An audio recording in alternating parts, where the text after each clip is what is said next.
You ask Tiger to solve. This deals with linear equations with one unknown. The final result is x equals 6. Let's solve it step by step. Simplify the expression. Group like terms. Simplify the arithmetic.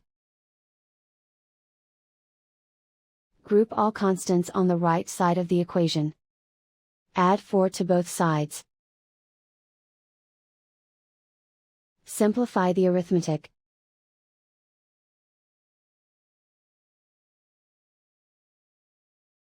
Isolate the x. Divide both sides by 3. Simplify the fraction. Find the greatest common factor of the numerator and denominator. Factor out and cancel the greatest common factor.